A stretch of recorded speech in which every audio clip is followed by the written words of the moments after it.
আল্লাহ রাব্বুল আলামিন বলেন, শাহরু রমাদানাল্লাযী উনজিলা ফীহিল কুরআনু হুদাল লিন্নাস ওয়া বায়িনাতিন মিনাল হুদা ওয়াল ফুরকান।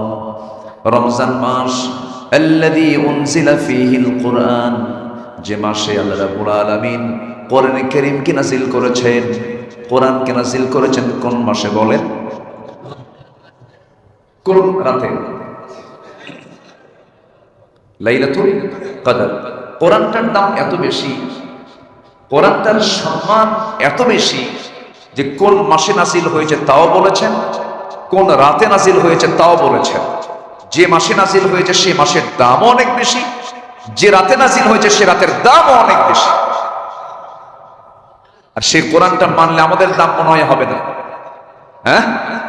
আমাদের দাম আরো বেশি হবে। আল্লাহু আকবার বল। চিন্তা করো, কোরআন নাযিল হয়েছে যে মাসে, কোরআন নাযিলের কারণে আল্লাহ পাক এই মাসের বরকত বাড়ায় দিয়েছে। আবার যে রাত্রে নাযিল হয়েছে, খায়রুম মিন আলফি শাহর, একটানা 83 বছর 6 মাস ইবাদত করলে, একটানা 83 বছর 6 মাস ইবাদত করলে যে সওয়াব হবে, তার চাইতে বেশি সওয়াব আল্লাহ পাক এক রাতে বান্দাকে দিয়ে দিবেন। এটা কি ছোটখাটো বোনাস? বলেন। আগের যুগের মানুষ বাঁচত হলো 1000 বছর। আমাদের আব্বা আদম আলাইহিস সালাতু ওয়াস সালাম বেঁচে ছিলেন কত বছর? হ্যাঁ, 1000 বছর। উনি 1000 বছর হায়াত পেয়েছিলেন। 1000 কিন্তু কম না। নূহ আলাইহিস সালাতু ওয়াস সালাম তিনি দাওয়াতে দিয়েছেন 900 বছর। কত বছর? 900 বছর।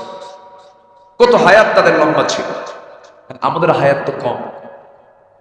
আমাদের বাঁচার ইচ্ছা কত বছর? 200 বছর। বলেন কি চিন্তা করেন আপনারা? বলেন। আমি প্রায় একটা চিন্তা করি, আমরা সুন্নাতকে তো ভালোবাসি, তাই না? সুন্নাতকে ভালোবাসি না? রাসূলের সুন্নাত যেটা। আচ্ছা, রাসূলের বয়সের সুন্নাত কত বছর? আপনি কতদিন বাঁচতে চান বলতে? কেউ কয় না। আচ্ছা বলেন, রাসূল বেঁচে ছিলেন 63 বছর কিছু সময়। বলেন আপনাদের বাচ্চার সব কত বছর? বলেন। হ্যাঁ, সুন্নাত রাসূল। জি দেখেন সাধারণ কি কয় 100 বছর মরবে না। রাসূল বড় 63, আমি 100 বছর বাঁচব। ঠিক আছে, তো কেউ কিন্তু পড়তে চায় না। তাহলে দেখেন আমার নবীজির সফল জীবন, উনি 63 বছরে ওনার জীবনের শুধু সফলতা না, চূড়ান্ত সফলতা, চূড়ান্ত সফলতা। উনি 63 বছর পৃথিবীতে বেঁচে ছিলেন, একটা সফল মানুষ হয়ে পৃথিবী থেকে বিদায় নিয়েছেন। তাহলে ও থামেন, ওরে দেখছেন, দেখেন বাঁচার জন্য কি চিন্তা করছে। রাসূল যে মেরাজে ছিলেন 27 বছর, উনি 90 বছর। বড় ভাই 100 বছর, আর ওনার ছোট ভাই 90 বছর। আর দেখেন ব্রেন কার আর কি খাটাবেন বলেন? জি আল্লাহু আকবার। সম্মানিত ভাইয়েরা, আমরা সবাই চলে যাব, আমরা কেউ থাকবো না। তো আমরা কেউ বাঁচতে আসেনি। আমরা যদি একটু ডিপ মাইন্ড নিয়ে, একটু গভীর ভাবে যদি একটু চিন্তা করি, আব্দুল্লাহ আমিন তুমি জীবনের কয়টা বসন্ত তো পার করিয়ে ফেললে, আর কয় বসন্ত তুমি তো চলে যাবে। তুমি যে কোনো মুহূর্তে তুমি চলে যাবে। কয়দিন? আমি তো মনে করি যাদের 63 বছর পার হয়ে গেছে, এক একটা বছর তাদের জন্য এক একটা বোনাস পাচ্ছেন। তারা 63 পার হওয়া মানে একটা করে বোনাস পাচ্ছে। একটা বছর তারা পার করছে, এটা আওয়াজ হয় না? একটা করে বোনাস পাচ্ছেন তারা।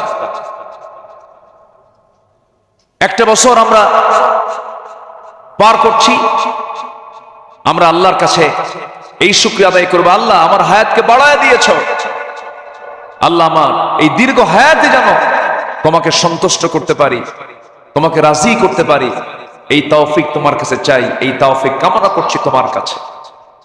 সম্মানিত ভাইয়েরা, 63 বছর পার হয়ে যায়, উম্মতে মুহাম্মাদীর দাড়ি কাটা বন্ধ হয় না, উম্মতে মুহাম্মাদীর নামাজ পড়ার সময় হয় না।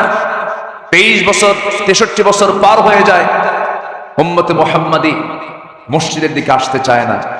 উম্মতে মুহাম্মাদের মসজিদ তার জন্য অজানা। মসজিদকে সে চিনতে পারলো না। বড় বদনসিব, বড় কপাল। আমরা মসজিদকে নিজের সবচেয়ে প্রিয় একটা জায়গা বানাবো। বাড়ি প্রিয় না মসজিদ প্রিয়? জোরে বলেন, বাড়ি প্রিয় না মসজিদ প্রিয়? মসজিদ যেন আমার প্রিয় হয়। রাজুলুন কলবুহু মুআল্লাকুম বিল মাসাজিদ। আল্লাহ তাআলা আরশ আজিমের ছায়ে জায়গা দিবেন যার দিলটা সর্বক্ষণ ঝুলে থাকে মসজিদের সাথে। আমরা মসজিদের সঙ্গে দিলকে লটকাবো। নামাজ সবাই পড়বো তো ইনশাআল্লাহ। তারাবির নামাজ আমরা পড়ি না? তারাবির নামাজ আমরা পড়বো, কিয়ামুল লাইল আমরা করব।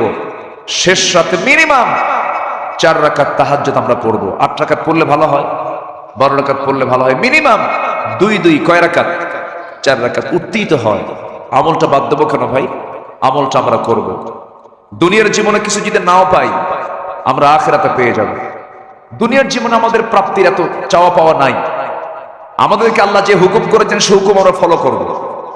একটা চাষি জমিতে ধান লাগায়, তো যিনি চাষি তিনি জমিতে ধান লাগাবেন, এটা তার দায়িত্ব। কিন্তু চাষির চিন্তায় যে সর্বক্ষণ থাকে যদি বন্যা আসে, সে কি ধান লাগাতে পারবে? ধান লাগাতে পারবে না। আমি আমার কাজ করব, ইউকতাল আও ইয়াগলিব, আমি বিজয়ী হই অথবা হেরে যাই, আমার পুরস্কার কার কাছে আছে? আল্লাহর কাছে আছে। আমাদের কোনো হারা জিতার কিছু নাই দুনিয়াতে। আমরা হারলাম না জিতলাম, এটা আমরা দুনিয়ার জন্য আমরা চাই না। আমরা আমাদের সফলতা চাই কার কাছে? আল্লাহর কাছে। ঈমানদার কখনো হতাশ হয় না।